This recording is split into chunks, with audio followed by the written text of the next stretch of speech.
special part of me. You will always be. I think between the first Stella film and the second Stella film, I did a couple of movies then in between. Me and Saint Gallen actually was after Isang Daang Tula para kay Stella also. So, parang it wasn't new na rin to me to create new characters in between Stella projects. This one in particular, a little bit challenging kasi kasabay ko shoot yung Isang Daang Awit para kay Stella and ito. The beauty of siguro the timing of both projects though is, and having my makeup artist at the desk is she created a whole new look for Sandra. So I think it was easier for me to switch from Stella to Sandra because their looks are so different. It was very distinct. So it was also very intentional kung paano namin kinreate yung look ni Sandra. We made her very feminine, even sa outfits, even sa, yun, yung buhok. I've never done a character na ganito yung hairstyle. We made her hair very messy para napansin niyo na may mga eksena na inaayusan siya ni Lindo ng buhok.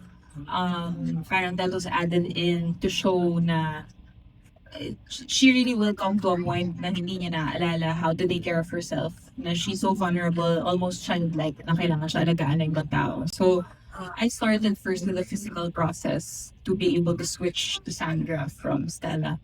And then, Isa siguro sa mga pinakamasarap na ginagawa ko sa trabaho kapag na mahusay din yung katrabaho ko.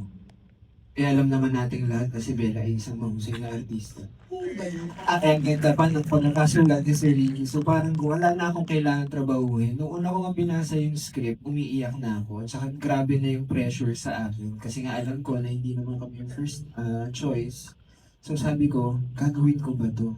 Nauna sa akin yung takot. Pero eventually sabi ko, the only way through this, out of this, is gawin ko para mawala yung takot. And nalaman ko na si Direk Jerry and si Bella nga yung kasama ko, okay na ako. So binasa ko lang ng binasa hanggang sa, habang binabasa ko siya, ako na si Dinto. Yun. Tapos tinulungan na lang ako ni Direk Jerry at saka ni Bel. Tapos minsan, si Sir Ricky dumadalaw sa, yun yung na-appreciate ko kay Sir Ricky. Pumupunta ng Tagaytay. Umaakit siya talagang. Umuulan pa, oo. Yes. Oo. Yung national actually, wala artist. pa akong writer na nakatrabaho na pumunta sa set. Diba? Thank you, Sir Ricky. Iba ka talaga. Oo na nga. Joke lang, sir. I love you. Kung bakit ko siya parang hiningi, kung bakit ko ginawa, parang yes po. Actually, hindi yung role specifically yung gusto ko. Kaya ako hiningi yung project. Medyo ilang taon ko nang inaawitan tong project na to kasi it's based on a Japanese series, Pure Soul, pero may isa ba siyang adaptation? So, may Korean version siya na inadapt ni Sonia Jin. And may time na sobrang gusto ko si Sonia Jin. Lahat ng palabas na pinapanood ko. So, noong 2004 o 2005, naglabas sila ng Korean versions. Ang ganda-ganda ni Sonia Jin dun sa movie. Mukha siyang maamo na kawawa. Tapos, sa dulo sa umpisa kasi maangas yung character ni Sonia Jin. So, the title of that is A Moment to Remember. Tapos napanood ko siya sa aeroplano. Iyak ko na iyak na ang bigat ng pelikula. Tapos sabi ko one day, but if ever lang mangyari na ginawang Filipino adaptation, mag-audition talaga ako or parang gagawin ko lahat para makuha tong project na to. Tapos, ayun, nagkatotoo nga, parang na-announce sa Philippines na gagawin siyang Filipino movie, pero binigay ko na kasi siya sa ibang mga artista. So, I think, I don't know kung sinusundan niyo yung mga balita about me and Carlo, but we've mentioned a few times, like in our previous interviews, na we're not the first choice naman for this project, and not even the second choice for this project. So napunta siya sa kung kani-kaninong artista muna bago siya napunta sa akin. Pero throughout all of that, paulit-ulit ko siyang hinihingi. Paulit-ulit ako nagpaparamdam na sana kung hindi talaga magawa ng iba, sana i-consider nyo na ibigay sa akin. Isa yun, oo. Sasagutin ba kita? Kaya. Hindi. Ngayon, siguro yung pag-ibig na nananatili. Rare mo kasi yun ngayon. Girly ka din. Pag-ibig na nananatili, importante yun ngayon. Yung paninindigan mo, yung pag-ibig na nananatili, hindi lang naman para sa tao yun, pwede para sa bayan din natin, hindi ba? Para sa bansang ito. Something I would like to bring into my real life from Sandra to Bella, siguro, na hindi ko pa naman talaga nagagawa. I think kasi lahat ng ibang character ko, di ba, parang, kung napapansin niyo, parang lahat ng character ko, mga babae na matatabang, tapos usually yung love story nila mas salimuot, tapos hindi nakakatuluyan sa dulo, or she chooses herself, or she chooses what's right rather than choosing love, di ba? Parang ganun yung mga character usually na pinaportray ko. But si Sandra, for the first time, is a woman who just wears her heart on her sleeve. Yeah, may basis yung mga pinakita namin dun sa pelikula tungkol sa Alzheimer's. Nung pinalabas namin yung itong special memory sa Fisher Mall, merong isang grupo ng i-search mo siya ADAP, ibig sabihin ng Alzheimer's Disease Association of the Philippines. So, consist sila ng mga medical doctors, caregivers, at yun yung layunin nila is parang awareness at about Alzheimer's. Ayun. And parang silang real Yes. tested cases Mhm. of people with Alzheimer's. So- Parang you can reach out po. Napanood din nila itong special memory this week. at lahat sila nagsabi na na-appreciate nila na ginawa namin yung pelikula. I love the first shooting day, mga coffee drop scenes, because yun lang yung mga light scenes namin halos ni Carlos sa film. Pero it's so important for those scenes to be shot correctly because yun yung mga babaunin namin memories sa set pag pumigil na yung pelikula. O yun yung core memories namin dalawa. Ako, isa sa mga pinapaborito kayo ngayon. Isa rin sa mga pinapaborito ko, kinailangan ko ng another day. Humingi ako ng sabi ko, Direk Jerry, baka pwedeng sa ibang araw natin kuhanan ito kasi sobrang dami na rin namin mabibigat na ginawa at ayokong maging parang hilaw yung labas nung eksena yun. Kaya humingi ako ng ibang araw. Tsaka isa rin sa mga gusto ko is yung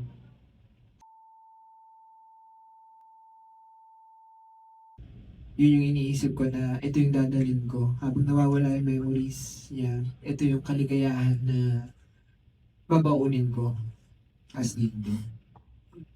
Okay, Sir Ricky. Well, instead na favorite scene, gusto kong sabihin, kasi baka hindi ko masabi, baka hindi nyo matanong, na sobrang proud ako na silang dalawa ang nakas. Sabi, oo. Pwede ko na. Buwang kapos. Sobrang akong proud na si Bella at si Carlo ang nakas at Sandra's Dindo. Kasi kahapon na lang ulang ko, di ko lang napanood ng buo yung pelikula. Second time ko yung napanood, pero parang mas malinaw sa akin. Pero first time pa na, hanggang ngayon, iinta ko na kung gaano kahirap yung role silang dalawa. Dun sa last, lalo na dun sa last 40 minutes, iba-ibang emotion ang nasa mukha nilang dalawa.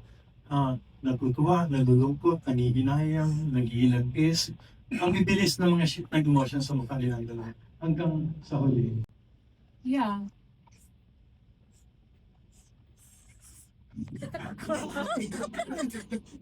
Yun lang yung sagot ko yan. Nagawa ko na siya. So kapag patawad na ako sa sarili, hindi para sa kanya. Ako may silang sagot ko eh. May mga taong may nagawa sa akin na masama. Tingin ko. Ano pangalan niya, sir? Pupuntahan ko. Sino po yan, sir? Ano pong number?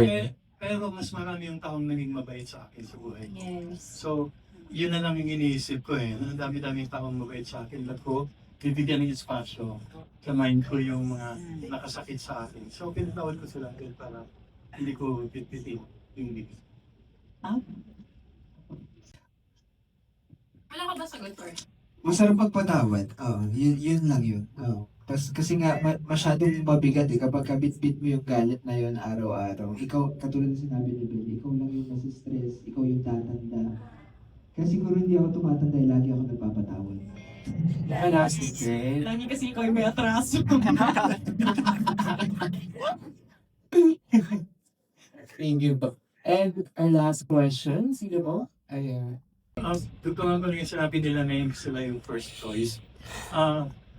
Nang dumating sa akin yung project, si Carla at si Bella, ang sinabi nila sa akin na cast. I think matagal nilang ginustong gawin yung project. And ako, kagaya ni Bella, matagal ko na gustong gumawa ng adaptation. First time ako nabigyan ng Viva ng adaptation na ganito. So nung dumating sa akin yung project, alam ko silang dalawa na. Kaya nang sinulat ko yung script, silang dalawa na sa isip ko. And I think that's why naging mas madali yung pagsusulat ko na first draft lang. Kasi maski pa paano, kilala ko na silang dalawa. Napanood ko na sila, nakasama ko na si Beth sa workshop. Nakasama ko na si Carlo mula pa nung bagong buwan. So, more or less, kilala ko na sila, lalo na yung loob nila. And so yun. So, sa akin, first choice sila nang dumatay sa akin. Oh, the best choice. In fact, Ladies show. in fact, hindi man tuloy-tuloy yung project. Naiinim na ako kasi gusto ko yung project eh. Tanong ako ng tanong kay Jenny, ba't hindi pa tayo magsimula mag-shoot? Hinihintay nila si Carlo. Si Carlo. They, Cause of delay. ibig sabihin, they waited for him. Ayaw nilang palitan. Gusto nilang silang dalawa na. At maski daw maghintay ng matagal, which they did. I know matagal sila naghintay. Para magawa. Kasi gusto nilang Kasi nga si Matmat pa ako nun. Invite naman natin sila ulit na if gusto nilang ulitin ulit ang special memory, March 11. Yes. Hindi ko alam kung tama ba na hingiin namin manood kayo ulit kasi ang bigat-bigat ng pelikula. But kung gusto nyo manood with other sets of friends or mga kapamilya nyo, please watch A Special Memory showing up po sa March 11. At kung nagustuhan niyo po yung pelikula, please help us spread the word on social media or ipagkalat nyo sa mga kapitbahay. Katokin nyo sila mamaya magkakaroon. Katukin niyo si. May naman ako kanina maganda. After yung minum ng sunlig light. After uminom na sa amin nila at sumayaw sa ulan. Yes. Or kaya yung mga kaaway niyo, sabihin mo na, light movie lang siya. Pinapatawad na kita gan. Manood na eh. Balik tayo bilang tawad na kita. Rom-com siya, gano'n. At saka pagkatapos ninyong ipalaganap ang kagandahan ng pelikulang ito, huwag niyong kalilimutan na to stay in the present. Palagi niyong mamahalin ang mga mahal niyo sa buhay. Maraming salamat. March 11 po. Maraming salamat po. And let's have